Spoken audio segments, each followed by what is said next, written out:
Greetings. Thank you for joining us for this service of the Unitarian Universalist Fellowship of Hendersonville. I'm Becky Reed, the Worship Associate for our time together now. UUFH is a welcoming community, and we look forward to being able to see your faces and meet new friends and old once we can safely gather together again. To learn more about UUFH, please go to uufhnc.org. We light this chalice today with the words of Black Elk. Then I was standing on the highest mountain of them all, and round beneath me was the whole hoop of the world. And while I stood there, I saw more than I can tell, and I understood more than I saw. For I see in the sacred manner the shape of all things of the Spirit, and the shapes as they must live together like one being. And I saw that the sacred hoop of my people was one of many hoops that make a circle, wide as daylight and starlight. And in the center grew one mighty flowering tree that sheltered all the children of one mother and one father, and I saw that it was holy. Today's guest speaker is Rabbi Rachel Jackson. She's been the rabbi of Agudas Israel Synagogue since 2015. Prior to rabbinical school, she earned her bachelor's degree in chemistry and worked for nearly a decade as an analytical chemist. Rabbi Jackson was also a 2017-2019 fellow of Sinai and Synapses. She is especially interested in the field of medical ethics at this liminal moments of life. This fellowship led her and other fellows to create a podcast called Down the Wormhole, which explores the strange and fascinating relationship between science and religion. Currently in its second year, you can find all episodes wherever you find podcasts. Working and volunteering in our community is key, and as such, she is president of the Interfaith Assistance Ministry. Rabbi Jackson is married to Daniel, and together they have an empathic and enthusiastic first-grade son, Adrian, who says he'll be an author when he grows up. I am Rabbi Rachel Jackson of Agudas Israel Congregation here in Hendersonville, North Carolina, and I am so glad to be with our Unitarian Universalist friends here in town. I wanted to share a few words that I had for this coming year. 2020 was a challenging year for many of us, each in our own ways.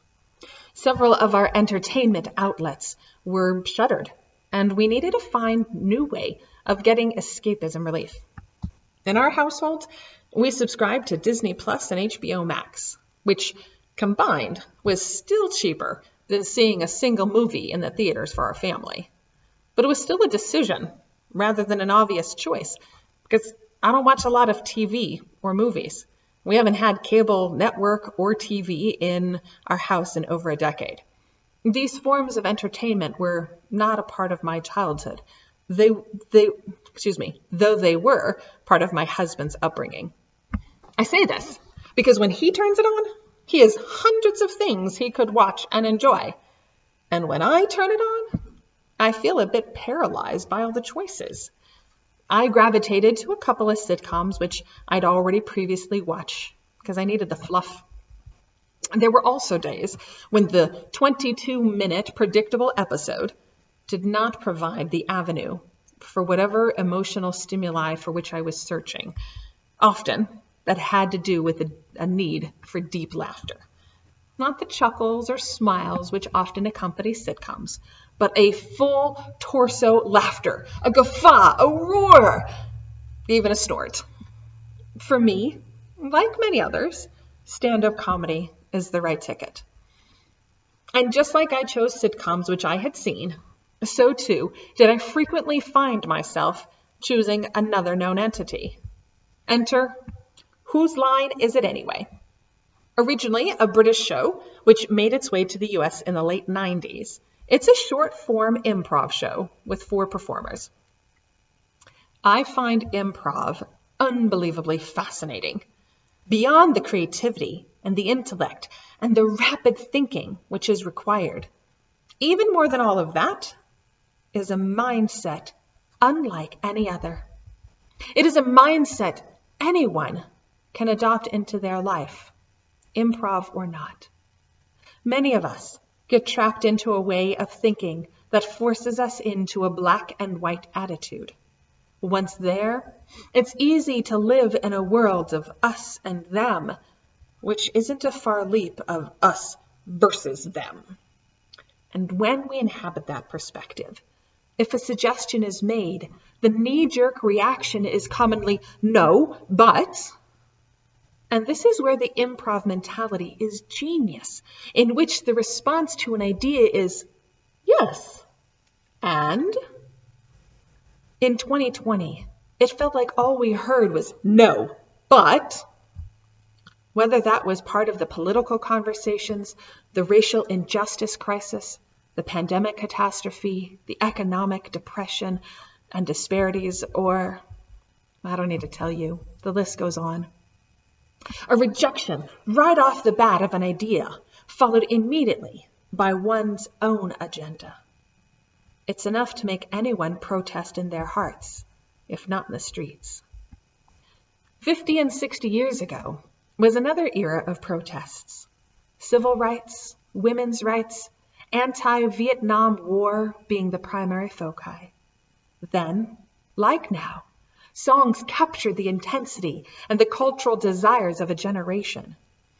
Arguably, one of the most famous of these songs from that era was John Lennon and Yoko Ono's song, Imagine. Written in a single day, 50 years ago in 1971, that song has been seen as an ideal for us to strive towards. I love the tune, and I find it easy to sing along with. I love the repetition of the word imagine.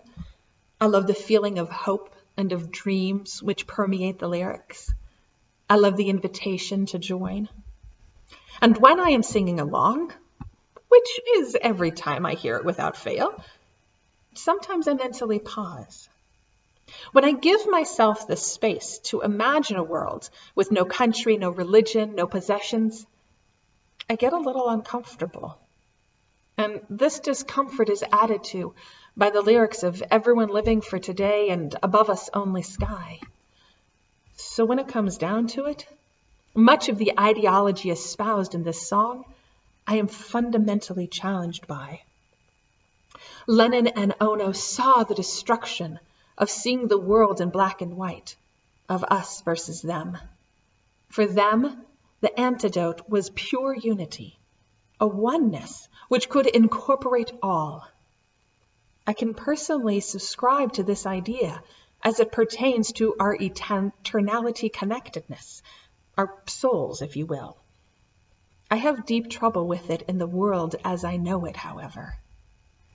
There is a line in the song which says, "Imagine there's no countries, it isn't hard to do." I love being an American, and I love what we stand for. I love our freedoms, our democracy, our hierarchy of governmental authority. In a Torah portion called Yitro, or Jethro, Moses sees everybody for every complaint, which results in unwieldy and lengthy lines, which in turn only irritates the people and Moses. Yitro comes along and says, share the work. In every tribe, appoint 1 over 10, 1 over 100, then 1 over 1,000, 1 over the tribe, and then you. We took that concept too with our local government, our state, and then the federal one. I love it, and I have to love it. Why? Because if I don't, I won't be invested to fix it when I see that we're not living up to our potential. If the country doesn't exist, then there are no ideals to which to aspire. I don't want to live under communist government or dictatorship or a theocratic autocracy or any myriad of unpleasant options. Do I think our democracy is perfect? I would be a blind fool to think so. Do I think it's worthy of my time and engagement? Completely. I'm willing to stand up for these beliefs too. In the very famous Hamilton musical, there's a line in which Hamilton confronts Burr and says, if you don't stand for something, What will you fall for, Burr? And I think that's so very powerful for us to think about. I stand for our ideals. This song stanza continues with, and no religion too. As a rabbi, you might guess that this line is problematic. Personally, I like religion. More than that, though, I value it and I see value in it. I believe in the values of the communal part, the ritual part, the theological part, the ethical part. I believe that at its best, religion has the ability to help us be our best selves. Here too, can fundamentalism corrupt the foundation of goodness? Yes. We must all be wary of extremism in religion. That can cause some of the most divisiveness that we see, which is why I think the stanza ends with, imagine all the people living life in peace. Because for these composers, they experience countries and religions in extremes, which does not allow for peace. Let us bring in our improv mentality, though, and say yes and. Yes, we can have a country, and we can recognize it needs improving.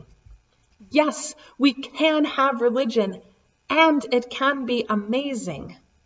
And yes, we can be cautious to not get extreme about it. Yes, we can have countries and religions and have peace. The following stanza says, imagine no possessions, I wonder if you can.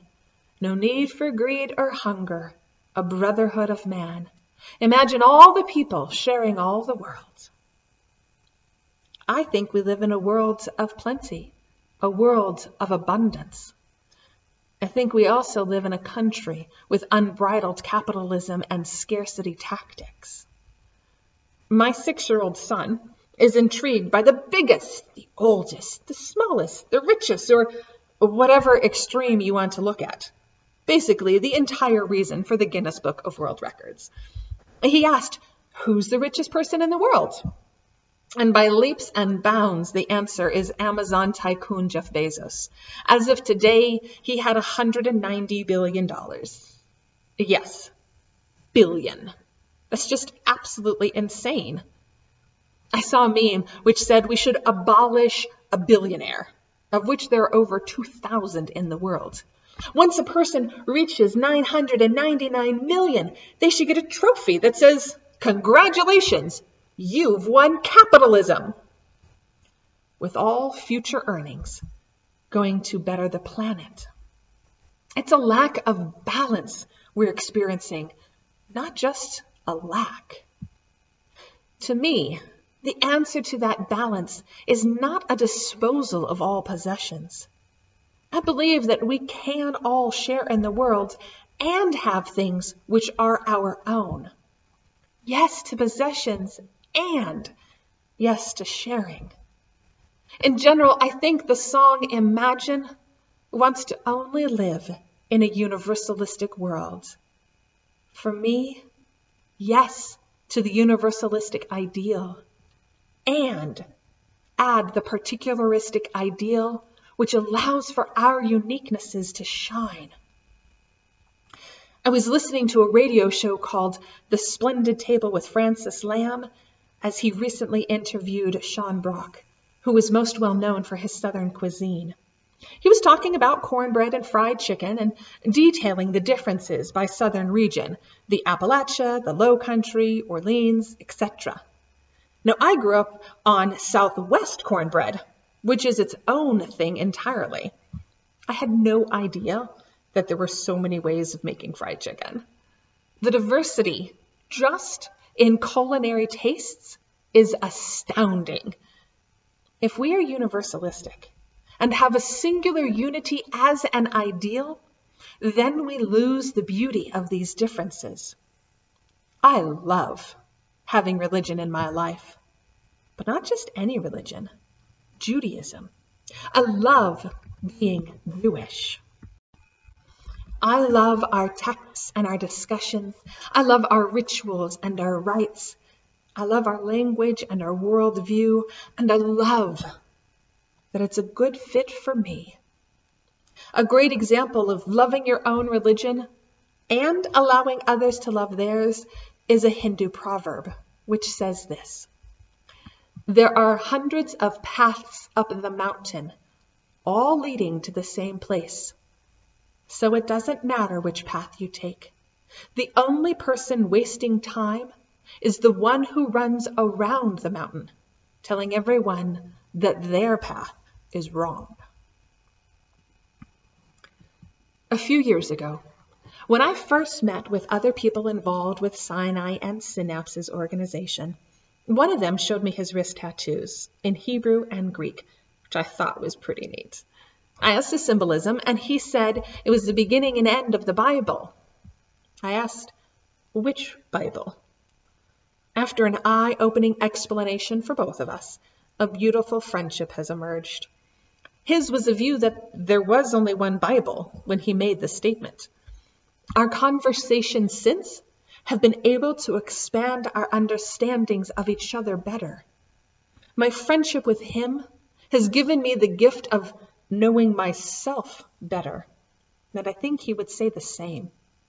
This is only possible because of the particularisms each of us lives. Yes, to the universality of having a religion or not, and the specialness of our own. One final example.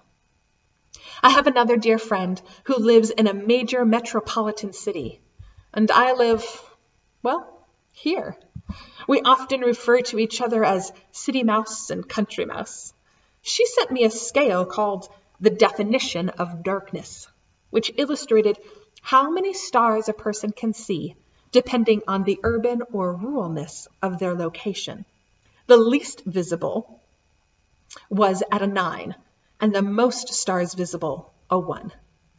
I said I was living in a 2, where she was living at an 8. What we see at night depends on the particularness of where we stand, but we're all looking up at the same universe. Yes, to the idea of living in a world with no hunger. Yes, to the idea of living in a world of sharing and of peace. And yes, to the idea of having pride in the particular pieces each person desires. What a beautiful mosaic we create when we not only accept, but appreciate and learn from those who are not like us. Our world is better. We are better because of the diversity in it. In 2021, let us try to imagine the world as yes and. Let us seek out those who are different from us, from them, for them, and for us.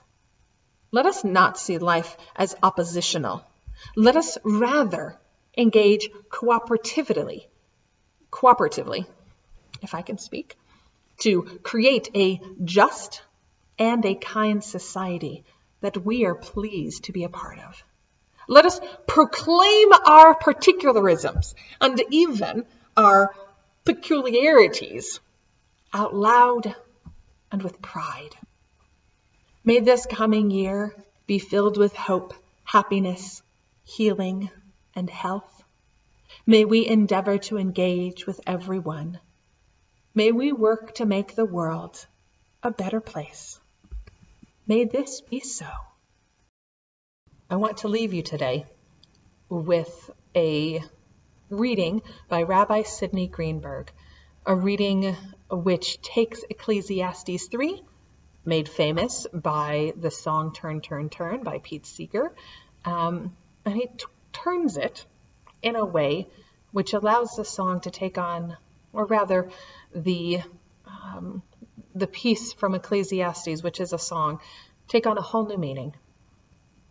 So each part will have what Ecclesiastes says and then what Rabbi Greenberg adds to it.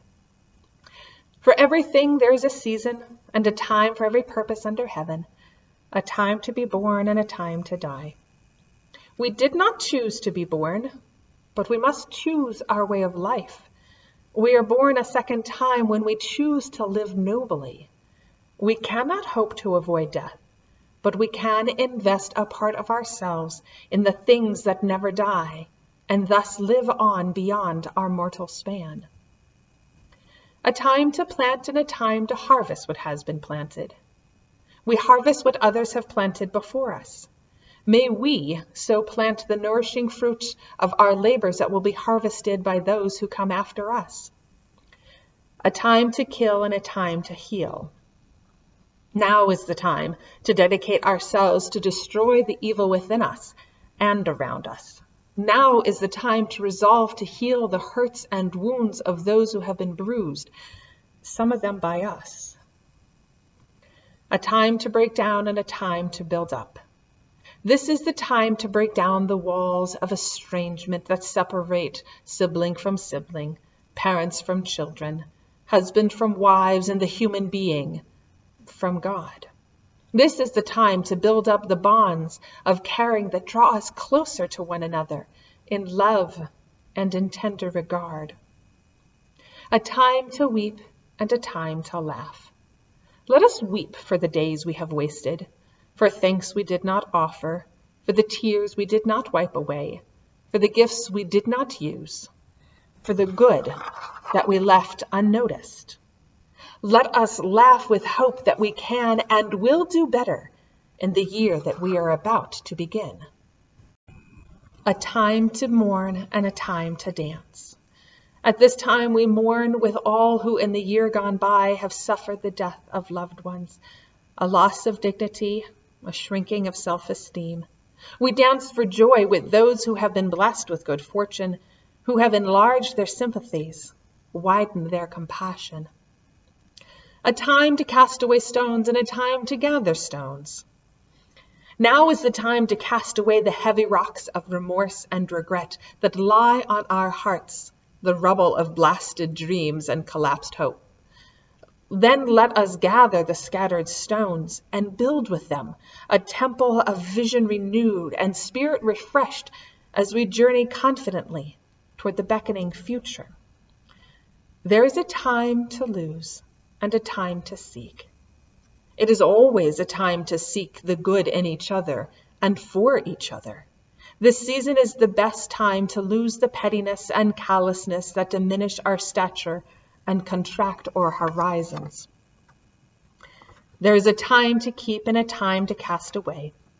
This is the time to keep faithfully the rich heritage that our ancestors have given us. At the same time, let us cast away the carelessness which we often handle a precious legacy. There is a time to keep silence and a time to speak. The time to keep silence is when we are tempted to speak words that bruise, burn, and berate. The time to speak out is when truth needs a champion and justice a voice. A time to love and a time to hate. The time for love is always, for love is to expand life to its fullest dimensions. Let us remember that hate, malice, bigotry, meanness, and selfish. A time for war and a time for peace. Now is the time to make war against our stubbornness. Now is the time, so that we may know the true blessing of inner serenity and peace. God has made everything beautiful in its time. Now is the time for us to resolve to help make all things beautiful. May this year be a year of health, healing, wholeness, and peace. As we close our time together, let's remember the service of many years of our choir director, Catherine Price. The choir prepared a printed memory book for Catherine in honor of her retirement. They held a brief presentation ceremony this past week. Thanks, Catherine, for all your years of wonderful service to this congregation.